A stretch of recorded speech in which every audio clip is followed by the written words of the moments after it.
Bonjour, ici Jessie et aujourd'hui je vais faire une vidéo qui est peut-être un petit peu en retard parce que je vais vous parler des 5 meilleurs livres et des 5 pires livres que j'ai lus en 2016. Donc je vais commencer en disant que ce ne sont pas tous des livres qui ont été publiés en 2016. Il y en a même un qui a été publié comme au 19e siècle, donc clairement c'est plus ce que moi j'ai lu en 2016 que ce qui a été fait en 2016. La vidéo, c'est ça comme je l'ai dit, je suis un petit peu en retard. Mais j'aime vraiment regarder ce genre de vidéos-là, donc je me suis dit peut-être que ça pourrait en intéresser quelques-uns d'entre vous. Donc, c'est ça. Je vais commencer tout de suite avec mes 5 préférés, qui ne sont pas dans un ordre en particulier. C'était déjà assez difficile d'en choisir seulement 5. J'ai lu tellement de bons livres cette année. En fait, l'année dernière. Donc, j'ai juste restreint ma liste. C'était déjà assez compliqué de les classer. Je voulais pas entrer là-dedans. Je pense que j'aurais probablement versé quelques larmes en essayant. Mais je vais commencer tout de suite. Donc, le premier livre que j'ai beaucoup aimé, en fait, c'est un recueil de poésie. C'est Chien de fusil d'Alexis Morin, qui est une auteure d'ici. J'ai vraiment aimé ce livre-là. Il y a une écriture qui est assez douce amère, je dirais. Donc, il y a un bon mélange de la poésie avec un thème qui est assez triste. C'est beau, ça parle beaucoup de la nature aussi. Il y a beaucoup de choses que. Bonne figure de style, je dirais. Et comme je vous l'avais déjà dit, je sais pas comment décrire la poésie, donc ça va être ça pour aujourd'hui. Mais très bon livre auquel j'ai donné 5 étoiles. Le deuxième, ça va être Milk and Honey de Rupi Kaur. Ça, c'est un livre dont je sais qu'il y a eu beaucoup de discussions là-dessus. Ça a été très populaire, on en a beaucoup parlé sur les interwebs. Mais c'est aussi un recueil de poésie. Et honnêtement, ce n'était pas ce à quoi je m'attendais. Je pensais que ça allait être vraiment des petits poèmes d'amour un petit peu de nuche. Ce que j'aime beaucoup visuellement parce que je l'ai quand même acheté. Et j'ai été très surprise parce que c'est vraiment un roman qui est un recueil qui est dur, qui a des thèmes très frappants et très douloureux qui sont très abordés là-dedans. C'est vraiment beau aussi, la façon de l'aborder. La façon dont le recueil est construit aussi, j'aime vraiment ça. Puis ce qui est agréable, c'est que des fois, il y a des petits dessins qui viennent accompagner les poèmes dans le fond. Donc c'est aussi un très beau livre, juste comme ça, là. Très mignon. Mais oui, donc un autre recueil de poésie que j'ai vraiment beaucoup aimé. Ensuite, on revient un petit peu plus près. J'ai aimé aussi La déesse des mouches à feu de Geneviève Peterson. Je crois que c'était ma première ou ma deuxième lecture de 2016, donc ça monte quand même un petit peu. C'est pas mon enfant, c'est l'histoire de Catherine, une jeune fille de 14 ans qui va entrer en adolescence, c'est progresser avec ce que la plupart des adolescents vivent, en plus de découvrir la sexualité, la drogue, un petit peu la débauche. Donc c'est assez brutal aussi comme livre. Il y a des thèmes qu'on n'est pas habitué généralement de voir avec les enfants. Ben, les enfants à 14 ans, peut-être pas encore une enfant, mais quand même assez jeune, des thèmes qui sont frappants. Donc le contraste est vraiment intéressant et c'est vraiment un beau livre. Peterson a une très jolie plume que j'ai beaucoup aimé. Donc encore une fois, un autre 5 étoiles. Donc, ensuite, les deux prochains livres, c'est plus dans le fantasy, qui est aussi un genre que j'aime beaucoup. Le premier, je pense pas que je vais surprendre beaucoup de monde en disant que c'est Truth Witch de Suzanne Dennard. Bien que j'ai donné seulement 4 étoiles, j'ai choisi de la mettre probablement parce que je suis en train de lire la suite en ce moment puis que ça a influencé mon choix. Sinon, j'ai failli mettre Six of Crows parce que ça aussi j'ai vraiment aimé, mais j'ai finalement penché en faveur de Truth Witch. Donc c'est un excellent livre. Pour ceux qui ne le sauraient pas, c'est l'histoire de Safi qui est une Truth Witch. Donc elle peut savoir si les gens disent la vérité ou lui mentent.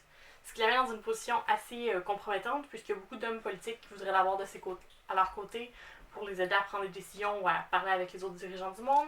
Ou il y a des gens qui veulent tout simplement la tuer parce que c'est un trop grand pouvoir à avoir pour une seule personne et que ça pourrait être dangereux si ça tombait dans les mains de leurs ennemis. Donc c'est vraiment très intéressant. Il y a une forte amitié féminine qui est un thème que j'ai beaucoup adoré en 2016 et donc, ici, beaucoup de politique, beaucoup de choses. C'est vraiment un excellent livre. Si ça vous tente, j'ai fait une critique complète sur le livre. Vous pouvez aller voir ça, je vais vous mettre le lien en description. Et enfin, donc le dernier livre que j'ai beaucoup aimé, c'est plutôt un roman graphique et c'est Nimona de Noelle Stevenson. Donc ça aussi c'est du fantasy, mais ça va beaucoup se moquer, je dirais, du genre et des grands thèmes qu'il y a généralement là-dedans. Mais ça en reste quand même très ancré dans le genre. Donc c'est vraiment très bon. Il y a une grande satirique, je dirais, là-dedans. C'est très drôle, évidemment, parce que c'est une grande blague, mais non! C'est très drôle, puisqu'il y a beaucoup de blagues tout le long, mais c'est aussi assez triste par moments. Il y a de grands drames. Les personnages sont vraiment intéressants. Il y a un personnage de Nimona, évidemment, qui est une jeune femme qui peut se transformer, dans le fond, transformer son corps un peu en différents animaux, ce qui est vraiment intéressant. Puis elle veut travailler pour le monsieur ici, dont j'ai oublié le nom, qui est en fait un super vilain, si on peut dire. Et c'est ça, elle veut justement travailler pour lui, elle l'idolâtre depuis toujours. Et elle veut semer le chaos avec lui. Donc c'est comment lui va prendre ça dans sa vie d'avoir un sidekick à ses côtés et comment tout le royaume en fait va réagir à ça. C'est vraiment Vraiment un excellent livre. Honnêtement, je vous le recommande. En parler, ça me donne juste le goût de le relire. Les 5 livres que j'ai le moins aimés en 2016, je sens que ça va peut-être en choquer quelques-uns. Ce sont 5 livres qui sont beaucoup reconnus dans 5 milieux assez différents, je dirais. Euh, je m'excuse. Je me sens un peu mal de ne pas avoir aimé certains de ces livres-là. Pas tous, il y en a que je suis vraiment contente de ne pas les aimer, ça me rassure. Mais en général, ça m'a quand même déçu de ne pas les aimer. Oui, je suis désolée si jamais un de ces livres-là est vos préférés. Je sais pas quoi vous dire, c'est triste. Mais on va commencer. Donc le premier en fait c'est The Life-Changing Magic of Studying Up de Marie Kondo. En fait c'est un livre qui vous explique comment faire le ménage. Je sais pas à quoi je m'attendais avec un livre sur un tel sujet. Mais quand même, il y a beaucoup d'aspects positifs dans ce livre-là. J'ai appliqué la méthode Kondo pour trier mes vêtements. Je trouve que ça fonctionne très bien. Cependant, j'étais en désaccord avec beaucoup des points. Notamment, il y avait un chapitre sur les livres et comment on devait se débarrasser de la plupart de nos livres. Quoi? Non, c'est inhumain. Bref. Et je trouvais qu'il y avait aussi beaucoup de généralisation. Il y avait aussi une grande importance qui était mise sur l'apparence physique. Les gens, ça disait que tu devais toujours être belle, même quand tu étais toute seule à la maison. Puis j'étais comme... Non, Marie, non. Donc c'est pour ça que je l'ai mis sur ma liste. Cependant, comme j'ai quand même apprécié certains conseils, j'avais donné 3 étoiles sur 5. C'est vous dire, j'ai eu de la difficulté à trouver 5 livres pour cette liste. L'autre livre que je n'ai pas aimé et que je n'ai pas avec moi, c'est Fifty Shades Darker d'E.L. James, qui est évidemment la suite de Fifty Shades of Grey. J'avais lu le premier l'année précédente ou un an avant et j'avais pas tellement aimé ça. J'ai décidé de lire la suite quand même parce que j'aime me torturer. Je sais pas. Non, honnêtement, il y a des passages qui sont très, très risibles dans le livre et c'est pour ça que j'aime les lire. Je trouve ça le fun, un petit peu cathartique de lire quelque chose que tu sais que tu vas pas aimer en partant et de voir où est-ce que ça t'amène. Donc pour ça, c'était assez intéressant à lire, étrangement.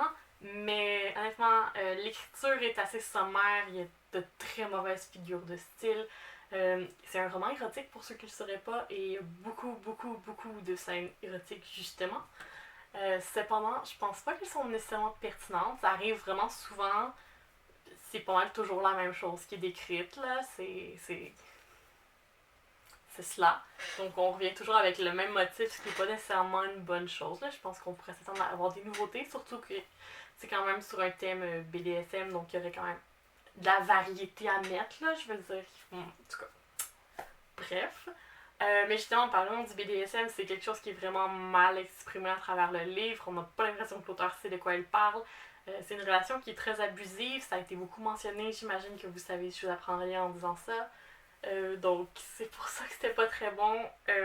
J'ai fait de l'espoir avec ce livre-là parce qu'on disait que Monsieur Grey était une mauvaise personne et j'étais comme yes! Mais finalement, non, c'est juste lui qui pense ça parce qu'il est torturé puis il a eu une enfance difficile. Come on! Y a-t-il vraiment des gens qui aiment ce livre-là? Genre. Pourquoi? Essayez de m'expliquer pourquoi vous aimez ça. Honnêtement. Dites-moi ça. Si vous aimez ça. Donc, j'ai donné, je pense, 2 étoiles sur 5 parce que j'ai bien ri de temps à autre. C'est bien ça. Ensuite, je pense que ça va un petit peu choquer certaines personnes, mais le 4e livre que je n'ai pas aimé, c'est Germinal d'Émile Zola, qui est un grand classique de la littérature française, qui est une des œuvres majeures de l'œuvre de Zola. Et que j'ai détesté. J'avais beaucoup de problèmes. Je sais que dans le réalisme, ce qui était vraiment important, c'était les longues descriptions et tout, mais je trouvais que ça apportait pas grand-chose à l'histoire, honnêtement. Même si c'était quand même très poétique. Là. J'avais pas nécessairement de problème avec la plume de Zola, mais ses descriptions étaient parfois vraiment beaucoup trop poussées. Ensuite, bon, le livre en tant que tel, honnêtement, aurait pu se résumer assez facilement à un chapitre et quelques. C'est ce que j'ai fait, en fait. J'ai lu jusqu'à la page 185. Et après, j'ai lu comme les 2 dernières pages et j'ai tout compris. Le thème est très bien résumé. Je veux dire, dès les premières pages, on sait de quoi ça parle, on sait ce qui va se passer. Il n'y a pas de surprise ou de nouveauté là-dedans. Pour ça, c'était assez décevant. Aussi, c'est quand même un livre qui a des beaux thèmes, mais je pense que je les ai très mal exprimés, très mal abordés. Et j'ai vraiment détesté le personnage principal qui était comme le plus grand fuckboy de l'histoire, là. Je veux dire, au début... la fille sur qui... Catherine, encore une fois, une jeune Catherine dans le livre. Il y a un petit œil sur Catherine, oulala.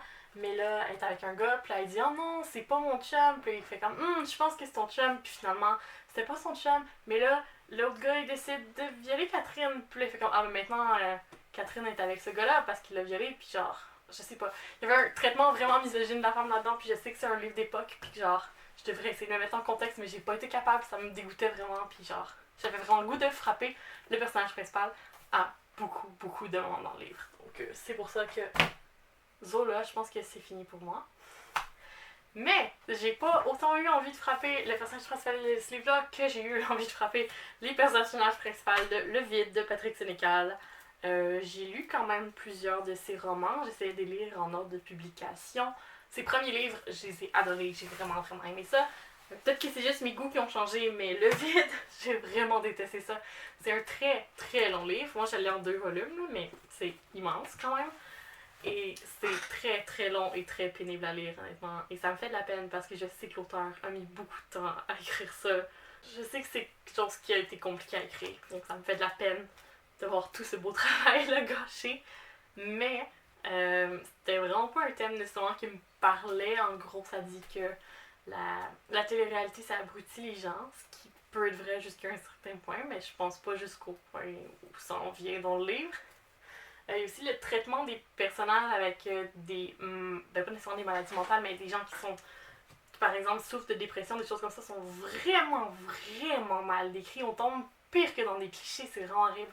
Dans le fond, une personne qui a une dépression, ben c'est comme un zombie qui est vide, qui va être capable de prendre des décisions par lui-même. Arc. C'est. Non, il y a beaucoup de. J'ai même pas le goût d'y toucher. Il y a beaucoup de points dans ce livre-là qui m'ont vraiment flatté dans le mauvais sens du poil. C'était assez désagréable comme lecture. Je sais qu'il y a beaucoup, beaucoup de monde qui a adoré ce livre-là et qui pense que c'est le meilleur de Sénécal. Mais moi, je pense que c'était vraiment son pire. Jusqu'à maintenant, on me dit que si je lisais... comment ça s'appelle? Contre-Dieu? Non, pas Contre-Dieu, l'autre livre avant. En tout cas, on m'a dit que si je lisais ça, j'allais vraiment être fâchée. Donc, je sais pas si je vais continuer ma lecture, malheureusement. Je suis déçue parce que, comme je l'ai dit, j'avais vraiment adoré ses premières œuvres.